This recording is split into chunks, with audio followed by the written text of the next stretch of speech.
Hi, I'm Bee, and today I thought I'd talk about crafting on public transport, specifically knitting and crocheting. I want to talk about it because I've seen quite a lot of chat about it online already on various YouTubers I follow talking about issues with it, and on Reddit I've seen quite a few posts about people either saying, do you guys crochet and knit in public or on public transport? What kind of projects do you take with you? How do you stop people from talking to you if you don't want to chat to people about it and stuff? So I travel quite a bit with work and I always have a project with me. I've got a trip coming up and I thought maybe I would just take you through how I decide what project I'm taking with me, how I want to transport it, and what I do if people are chatting to me a bit more than I'm comfortable with. So I thought I would show you my process for evaluating projects to decide whether I want to take them with me. So to be clear, I'm going to be on buses and I'm going to be on trains. Most of it's going to be on trains, and I will be on this train for about 6 hours collectively, maybe a little bit longer if I get unlucky with the trains. But that's what I'm planning for. I am planning for a mode of transport where I am not driving the transport or anything. I'm definitely not a crocheter at the wheel type.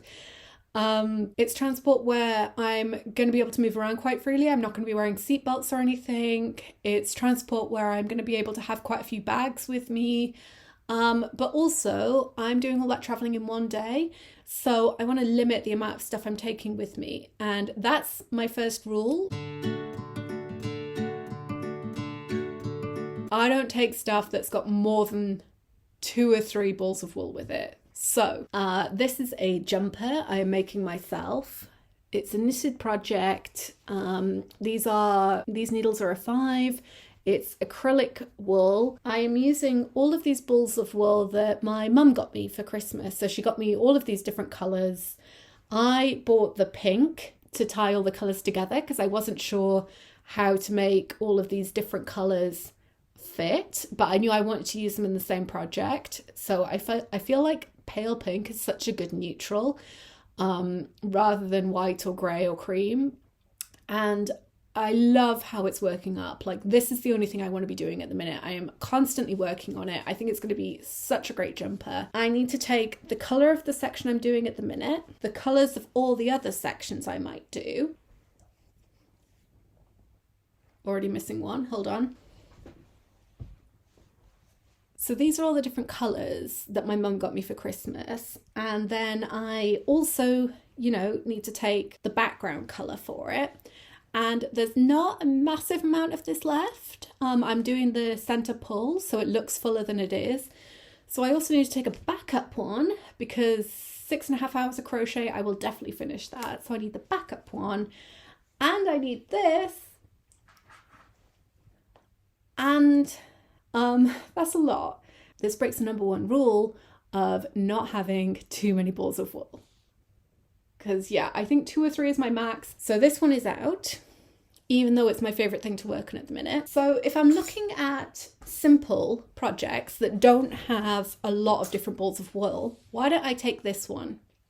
So this is some wool left over from a jumper that I made my partner that I am now turning into a little vest for myself. It's straight knitting, it's one colour, this would be great, but this is all the wool I have left, and this is the last panel, and then I need to finish it off and work out construction. So the second rule is nothing that you're nearly finished, because if I finish that and then I still have 2.5 hours of my journey left, I'm going to be so bored and I can't get to the construction on a train. Like, that's not going to happen. It needs to be something that I can pull out of my bag and pop back into my bag. So rule 3 is nothing with a complicated pattern. I've talked about not having too many balls of wool, and I've talked about not having something that's nearly finished.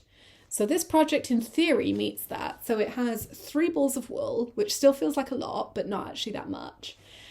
It's, it's manageable. I can put it in one of these bags and it's done.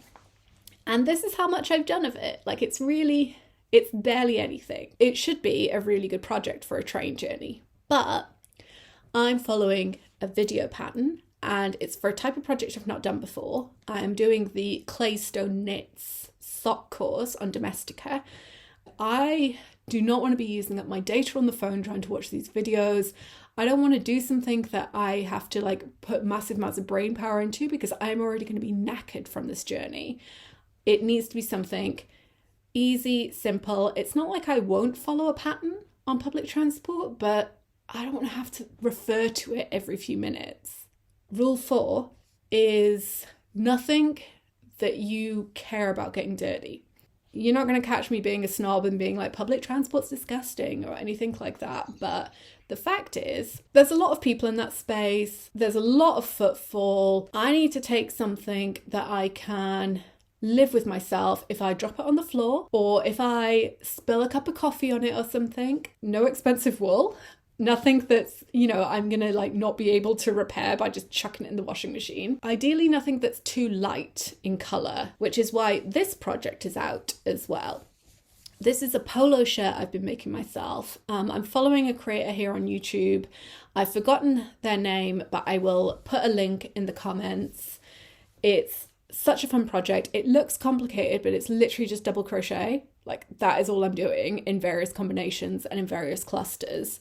This is the back, so the back is done, but it would definitely take me a few hours to do one panel of the front, so I could get both panels done in a day. I don't have to think about it a lot. It should be the ideal train project, but have you seen how pale that blue is? And it's cotton, and I don't want to spill anything on it. I don't want to get anything grubby on it. I am not convinced that I could risk something getting on this and throw it in the washing machine and have it come out just as good as new. So for that reason, this one is out as well. We've had the 4 rules of nothing with too many colours, nothing that's nearly finished completion, nothing that has a complicated pattern that you need to refer to all the time, and nothing too delicate or that you'll be upset if you either lost it or if it got stained or you dropped it on the floor or something. Which leads us to the project I have decided to take with me, which is this one. One colour, as you can see. Not a complicated pattern, as you can see. It's just a hexagon, because yes, I am making a hexagon shirt. I've held out for about 18 months now, and I'm finally going to do one. It's at this point, so it's got a lot of work on. So yeah, one colour, it's nowhere near finished construction. It's an easy pattern. It's a relatively dark colour, so if I dropped it or if I lost it, I would be upset if I lost it, but I could replicate it. And the balls of wool that are attached to it as well are pretty small and compact. Like if we just compare, like I could take 4 or 5 of these with me. I might even get through some of them, and I wouldn't be resentful that it was going to take up too much space in my luggage. It has not escaped my notice that I am basically making the shirt I'm already wearing, but in a different fabric. And I think I'm genuinely going to find it satisfying to work on as well, which is important. Like, don't take something that you're going to hate the whole time. I have loads of these bags, which I use for my individual projects to keep everything together with them. They're just gauze bags. They're not necessarily going to protect it if you like a bottle of water or something opens in your bag, but they are really, really good for keeping all of your stuff together. I have my little travel scissors, which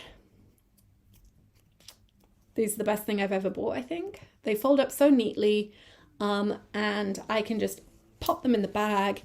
And worst case scenario, like I'm still happily like crocheting away and my train pulls into the station, I didn't realize, I can just chuck everything in here. I don't need to worry about wrapping it all up, getting it all finished, neatly packed away. Like worst case scenario, it gets a bit tangled within the bag, but I'm not going to pull it out and pull half of my purse with it. But just any kind of tote bag would be fine as well. Or you could take a little zip up purse, which could be another cool project to finish up some scrap yarn, make yourself a little kind of like crochet, knitting, travel project case.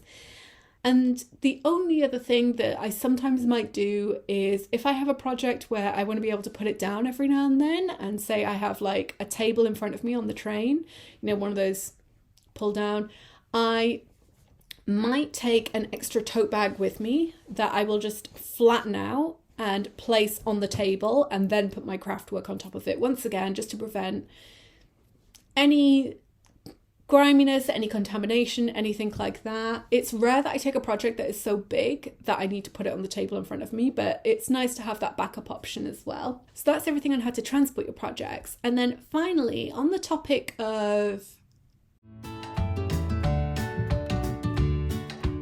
like, it is a thing. People will see you knitting or crocheting and they will have an opinion, and they will share that opinion with you, or they will ask about what you're doing, or they will take it as a sign of like, you're doing something a bit unusual. Maybe this is an invitation for them to chat. Okay, so my first line of defense, headphones. I love these, mainly because they're just a beautiful color, but also if I've got these on and my eyes are down looking at my, like whatever I'm crocheting or knitting, basically no one can attract my attention if I don't want them to. Definitely for a shorter bus journey, or some on a day where I just don't want to make conversation. If I've got these on and I'm looking at my work, someone basically has to tap me on the shoulder, like physically touch me, or wave a hand in front of my face between my like eyes and my work.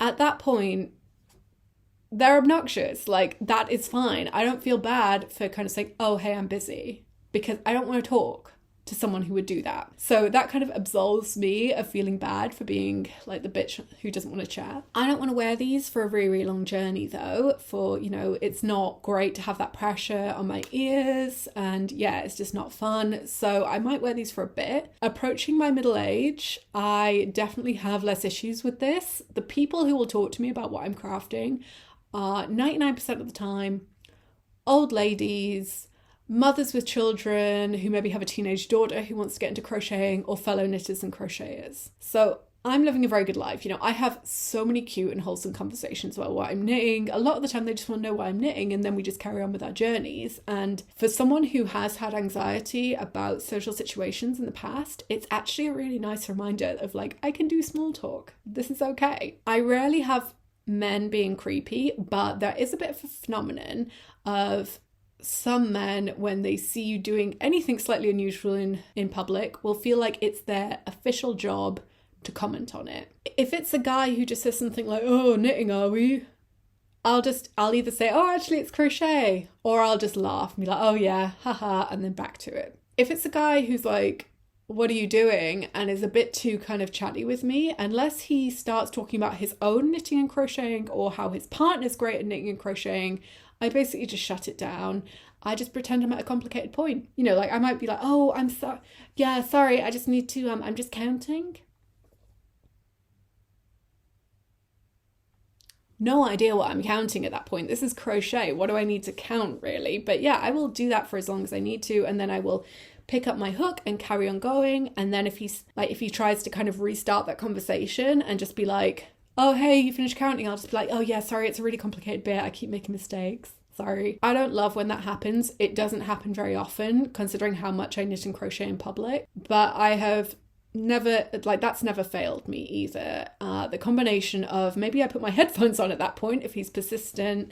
Maybe I need to just count again. Maybe I'm just constantly like, I'm sorry, it's complicated and everything. And I've never had anyone insist that he needs to talk to me. I can imagine if you're a different type of person or at a different point in your life, you may get some guys being absolutely obnoxious and like trying to like pull on your crochet or knitting or get your attention, haha, just being playful. And I don't have a solution for that because those guys are dickheads. And unfortunately there are a lot of them out there.